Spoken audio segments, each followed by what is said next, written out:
వాటిక details లోకి వెళ్తే ఇద్దరి మధ్య గొడవ విద్యార్థుల భవిష్యత్తును అగమ్య గోచరంగా మార్చిన ఘటన విజయవాడలో చోటు చేసుకుంది.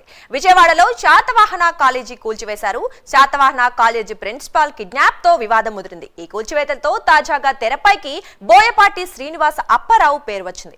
శాతవాహన కాలేజీ స్థలంలో బోయపాటి శ్రీనివాస అప్పారావు బోర్డులు ఏర్పాటు చేశారు. అంతేకాకుండా ప్రొక్లైన్లతో గుర్తు తెలియని వ్యక్తులు కాలేజీ భవనాలను కూల్చివేశారు. విషయం తెలుసుకున్న పోలీసులు కూల్చివేతలను అడ్డుకున్నారు. అయితే శిథిలాల కిందే విద్యార్థులకు సంబంధించిన రికార్డ్స్ ఉండడంతో SF5 విద్యార్థి సంఘం ఫైర్ అయింది.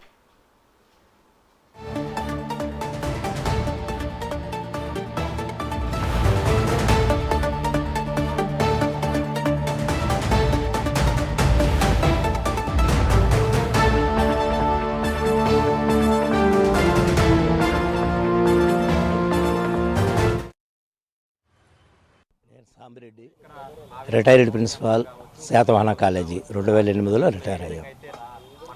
మా కాలేజీలో 1971 నుంచి పిల్లలకి తరగతులు ప్రారంభించుకోవడానికి గవర్నమెంటు పర్మిషన్ ఇచ్చింది. అప్పటి నుంచి తరగతులు బిగిన్ అయినాయి. ఆ విధంగా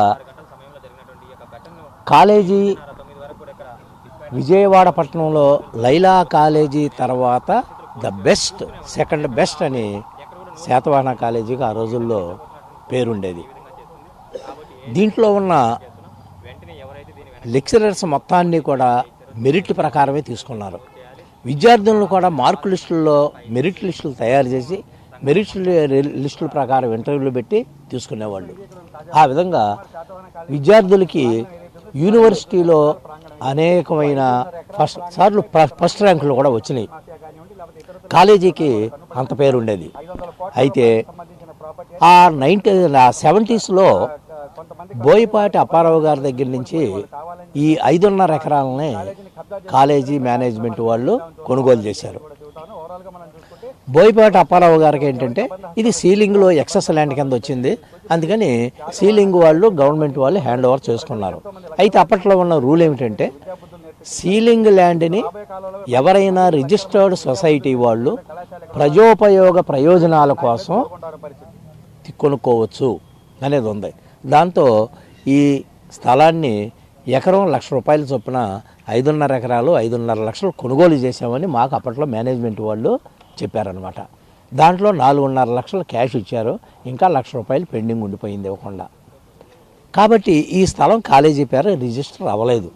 అయితే గవర్నమెంట్ దృష్టిలో ఇది కాలేజీ స్థలమే అన్నిటికీ కూడా. ఎందుకంటే సీలింగ్ గవర్నమెంట్ దగ్గర నుంచే ఈ ల్యాండ్ పర్మిషన్ తీసుకుని కొనుక్కున్నారు కాబట్టి. అదేవిధంగా నైనవరం గేటు దగ్గర 25 ఎకరాల స్థలం ఉండేది. అది హాస్టల్ పెట్టాలి, రెసిడెన్స్ కాలేజీగా తయారు చేయాలని 25 ఎకరాలు అక్కడ కొనుగోలు చేశారు. ఆ 25 ఈ 5.5 ఉండేది. దగ్గర 2000 సంవత్సరం వరకు కూడా కాలేజీ పెద్దగా ఒడిదుడుకులు ఏమీ లేకుండానే రన్ అయింది. 2000 నుంచి కొన్ని ఒడిదుడుకులు అనేవి బిగినైనాయి. కారణం ఏంటంటే మనకి ముఖ్యమంత్రిగా గవర్నర్ ఎన్టీ రామారావు గారు పనిచేసిన టైంలో ఆ ల్యాండ్ సీలింగ్ యాక్ట్ తీశారు. ఒకనొక సంవత్సరం గుర్తులేదు, తీశారు. ఆ విధంగా యాక్ట్ తీసేయటం వలన వీళ్ళు మైనర్ దావా వేశారు. బోయపాటి అప్పారావు గారు మైనర్ దావా వేశారు. మా అబ్బాయికి దీంట్లో వాటా ఉంది, ఆయన మైనర్గా ఉన్నప్పుడు ఇది అమ్మటం జరిగింది కాబట్టి అది చెల్లదు, ఆయనకు డబ్బులు ఇవ్వాల్సినవి ఇవ్వలేదు, కాబట్టి ఈ స్థలం మాకే రావాలి అని వాళ్ళు వేశారు. అయితే గవర్నమెంట్ దానికి అప్పట్లో ఒప్పుకోవాలి. ఇది మీకు సీలింగ్లో పోయింది, ఆ స్థలాన్ని వీళ్ళు కొన్నారు కాబట్టి మీది కాదు అని అన్నారు. కాబట్టి వీళ్ళు అప్పటి నుంచి కోర్టులో దావాలు వేస్తూనే ఉన్నారు, జరుగుతూనే ఉంది. కానీ దానివల్ల ఫలితం ఏమీ కూడా తేలలేదు. నేను 2008లో రిటైర్ అయిపోయా. అప్పుడే కాలేజీ స్ట్రెంగ్త్ కూడా 2300 వరకు ఉంది. కానీ తర్వాత డిస్టర్బెన్స్లు వచ్చినాయి. ఆ డిస్టర్బెన్స్లు కూడా ఇప్పుడు వచ్చినట్టే కరెక్ట్గా జూన్లో డిస్టర్బెన్స్ వచ్చేది. జూన్లోనే కాలేజీలు రీఓపెన్ చేయటం, పిల్లలు జాయిన్ అవ్వటం ఇవన్నీ జరుగుతాయి, అందరికీ తెలిసిందే. ఆ టైంలో డిస్టర్బెన్స్ వచ్చేసరికి పిల్లలు కూడా జాయిన్ అవ్వటం స్లోగా తగ్గిపోయింది.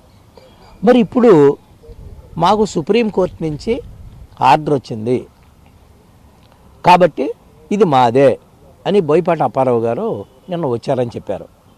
మరి ఆ విధంగా వచ్చినప్పుడు వాళ్ళు స్థలాన్ని కాలేజీని హ్యాండ్ ఓవర్ చేసుకోవచ్చు, తప్పులేదు ఆర్డర్ వచ్చినప్పుడు.